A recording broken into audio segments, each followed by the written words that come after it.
നമ്മുടെ എല്ലാവരുടെയും നേതൃത്വമായ സുൽത്താനുൽ ഉലമ ഹഫിളഹുല്ലാഹ് മസ്ഊദ് സഖാഫി ഉസ്താദിന്റെ ജനാസ നിസ്കാരത്തിന് ഉസ്താദ് അവറുകൾ വന്നിരുന്നില്ല. ഉസ്താദിന്റെ ഫേസ്ബുക്ക് നിങ്ങൾ ശ്രദ്ധിച്ചിട്ടുണ്ടാകും, ഉസ്താദിന്റെ വോയിസ് നിങ്ങൾ കേട്ടിട്ടുണ്ടാകും.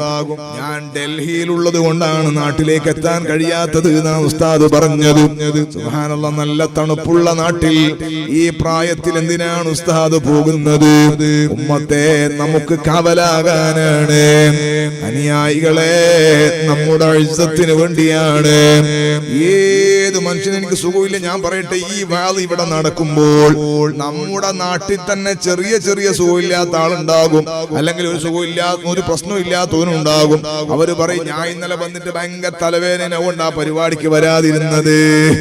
ഒരു മീറ്റിംഗ് വിളിച്ചാൽ, ഒരു SYSന്റെ മീറ്റിംഗിന്, SSFന്റെ മീറ്റിംഗിന് വിളിച്ചാൽ എന്റെ കാലിന് ചെറിയൊരു വേദന ഒന്നുണ്ടാ ഞാൻ വരാതിരുന്നത്.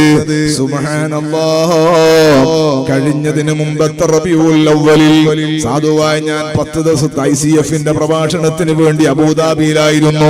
അതിന്റെ സമാപന ദിവസമാണ് സുലൈമാൻ ഉസ്താദ് അടക്കമുള്ള നമ്മുടെ ഉന്നതരായ സമസ്തയുടെ നേതാക്കളുടെ പ്രസ്താവന വന്നത്. നമ്മുടെ ജീവിതത്തിൽ കേട്ട് പരിചയമുള്ളത്, നമുക്ക് വേണ്ടി ഉസ്താദ് ദ്വാരുന്നതാണ് നമുക്ക് പരിചയം ഉണ്ടായത്. ശൈഖുന നമുക്ക് വേണ്ടി ദ്വാരുന്നതേ നമ്മൾ കേട്ടിട്ടുള്ളൂ. പക്ഷെ ഉസ്താദ് അവർക്ക് വേണ്ടി ദ്വാ ചെയ്യണമെന്ന ഒരു പ്രസ്താവന, ഒരു സ്റ്റേറ്റ്മെന്റ് കണ്ടപ്പോൾ നമ്മളെല്ലാവരും കൽബ് കൊണ്ട് തകർന്നുപോയി.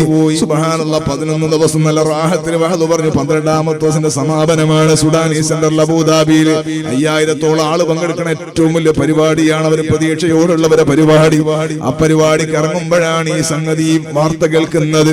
അതോടെ പിന്നെ കൽബ് തകർന്നു പോയ സംസാരമാണ്. എന്റെ ജീവിതത്തിൽ ഞാൻ മദ്ഹുർ റസൂൽ വഹദ് പറയുമ്പോൾ വാക്കുകൾ കിട്ടാതെ പ്രയാസപ്പെട്ടിട്ടില്ല.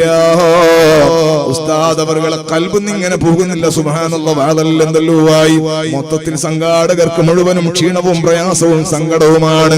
എല്ലാ വാട്സപ്പ് ഗ്രൂപ്പിലും, എല്ലാ കുടുംബ ഗ്രൂപ്പുകളിലും ഉസ്താദ് അവർക്ക് വേണ്ടി ഖത്മ നേർച്ചയാക്കാണ്, നോമ്പ് നേർച്ചയാക്കാണ്. 4444 സ്വലാത്ത്, സുബ്ഹാനല്ലാഹ്, ആയിരക്കണക്കിന് ബുർദകൾ ചൊല്ലുന്നു. അങ്ങനെ മുഅ്മിനീങ്ങളെല്ലാവരും ഒന്നിച്ച് അല്ലാഹുവിനോട് കാണുകയാണ്, കരഞ്ഞു പറഞ്ഞു, അല്ലാഹ്, ഞങ്ങൾ ആദരണീയരായ ഉസ്താദ് ക്ഷീണം വന്ന് കടന്നുപോയത് ഈ ഉമ്മത്തിന് കാവലിരുന്നത് കൊണ്ടാണ്. അല്ലാഹ്, പട്ടാളക്കാര്, മിലിറ്ററിക്കാര് രാഷ്ട്രത്തിന്റെ അതിർത്തിയിൽ ശത്രുക്കൾക്കെതിരെ കാവലിരിക്കുന്നത് പോലെ രാഷ്ട്രീയക്കാരുടെയും വിദഅത്തുകാരുടെയും ഫാസിസ്റ്റുകളുടെയും എല്ലാം ആശയപരവും അല്ലാത്തതുമായ ആക്രമണങ്ങൾക്ക് ഈ ഉമ്മത്ത് വിധേയപ്പെട്ടു പോകാതിരിക്കാൻ എത്രയോ പകലന്തിയോളം ജീവിതത്തിന്റെ ഏകദേശ ഭാഗങ്ങളിലും കാവലിരിക്കുകയായിരുന്നു ആദരണീയരായ സുൽത്താനുൽ ഉലമാ.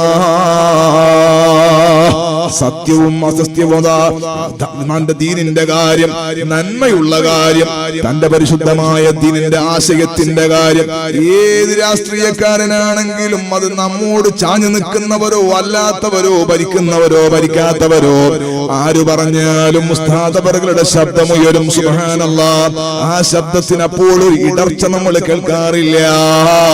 അല്ലാഹുവേ, ആഫിയത്തുള്ള ദീർഘായുസ്സ് നൽകണം റഹ്മാനേ. പ്രതീക്ഷ നഷ്ടപ്പെട്ടു പോയ രാത്രികൾ, എത്രയോ ദിവസങ്ങൾ ബോധമില്ലാതെ ഉസ്താദ് അവர்கள் കടന്നപ്പോൾ ഈ ഉമ്മത്ത് അല്ലാഹുവിനോട് ഒന്നിച്ച് കരഞ്ഞു കരഞ്ഞു കരഞ്ഞു. അല്ലാഹുവിന്റെ മഹ്ദ് ഫദ്ൽ കൊണ്ട്, അവന്റെ ഔദാര്യം കൊണ്ട് ഒരല്പം ആഫിയത്തിൽ അല്ലാഹു തആല ഉസ്താദ് അവരെ തിരിച്ചു കിട്ടിയപ്പോൾ നമ്മൾ എന്താ കരുതിയത്? ഉസ്താദ് അവരെ ഇനി നമ്മളെ പള്ളിക്ക് ഉദ്ഘാടനത്തിന് ഉസ്താദിനെ കൊണ്ടുവരൂല, നമ്മളെ മദ്രസക്കോ നമ്മളെ സമ്മേളനത്തിന് കർണാടകയിൽ ഉസ്താദിനെ വിളിക്കണ്ട, കാസർഗോഡുകാർ തീരുമാനിച്ചു കാസർഗോട്ടേക്ക് ഉസ്താദിനെ വിളിക്കണ്ട, കണ്ണൂരുകാർ വിചാരിച്ചു ഇനി കണ്ണൂരിലേക്ക് ഉസ്താദിനെ വിളിക്കണ്ട. ഉസ്താദ് മർക്കസിൽ ഉണ്ട് എന്ന് പറഞ്ഞാൽ ഒരു സമാധാനമാണ്, ഉസ്താദ് ആഫിയത്തോടെ ഉണ്ട് എന്ന് പറഞ്ഞാൽ ഒരു സമാധാനമാണ്. ഉസ്താദിനെ വിളിക്കൂല. സുബ്ഹാനല്ലാഹ്, ഉസ്താദ് വിട്ടു. ഉസ്താദ് ഇങ്ങോട്ട് വിളിച്ച് അന്വേഷിക്കാണ് എങ്ങനെയുണ്ട് പ്രവർത്തനം. ഉസ്താദ് അവர்கள் എല്ലാ സ്ഥലത്തും മുന്നേ ഉള്ളതിനേക്കാൾ റാഹത്തിൽ സഞ്ചരിക്കാണ്. ഞാൻ പറയുന്നത് നമ്മുടെ മഹല്ലത്ത് സംഘത്തിലുള്ള നമ്മുടെ യൂണിറ്റിലുള്ള SSFന്റെ യൂണിറ്റ് സമ്മേളനത്തിൽ യൂണിറ്റ് മീറ്റിംഗിൽ പങ്കെടുക്കാൻ നമുക്ക് സമയമില്ല. SOSന്റെ സർക്കിളിന്റെ പരിപാടിക്ക് പോകാൻ നമുക്ക് നേരമില്ല. സോണിന്റെ പരിപാടിക്ക് പോകാൻ നമുക്ക് വണ്ടി കിട്ടിയിട്ടില്ല. നമുക്കതിന് സമയം കിട്ടിയിട്ടില്ല. ലോകം മുഴുവനും കറങ്ങി നടക്കാ. ശൈഖുനാക അല്ലാഹു ആഫിയത്ത് വർദ്ധിപ്പിച്ചു കൊടുക്കട്ടെ. ഒരു മടിയും ഉസ്താദ് കാണിക്കുന്നില്ല. മക്കളും പേരമക്കളും അവരുടെ മക്കളുമായി ഒരു ഉപ്പാപ്പ നല്ല റാഹത്തിൽ വീട്ടിൽ താമസിക്കേണ്ട സമയമാണ്. പക്ഷെ ഉസ്താദ് അവർകൾ ലോകം മുഴുവനും സഞ്ചരിക്കുന്നത് ഞാൻ നേരത്തെ പറഞ്ഞതുപോലെ ഉമ്മത്തിന്റെ രക്ഷയ്ക്ക് വേണ്ടിയാണ്.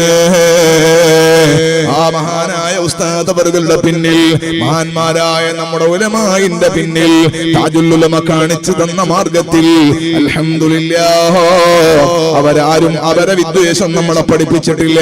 നമ്മളെ പ്രസംഗിക്കുമ്പോഴോ ക്ലാസ് എടുക്കുമ്പോഴോ രഹസ്യമായോ പരസ്യമായോ വേറെ ഒരാളെ അയവാക്കാൻ നമ്മളോട് പറഞ്ഞിട്ടില്ല.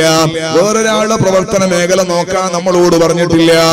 നമ്മൾ പോകുന്നത് ഖൈറായ വഴിയിലാണ്. ഇനി ആരെങ്കിലും നമ്മളോട് എതിർത്ത് വരികയാണെങ്കിൽ ഓനെയും കൂടി നന്നാക്കുന്ന പ്രവർത്തനമാണ്. പ്രതിപക്ഷത്തൊരാളെ നിർത്തേണ്ടതില്ല. കാരണം മുത്തുനബിന്റെ ഉമ്മത്തിൽപ്പെട്ട ഒരാളും നരകത്തിൽ പോകുന്നത് തങ്ങളെ മനസ്സിന് സമ്മതമാകും.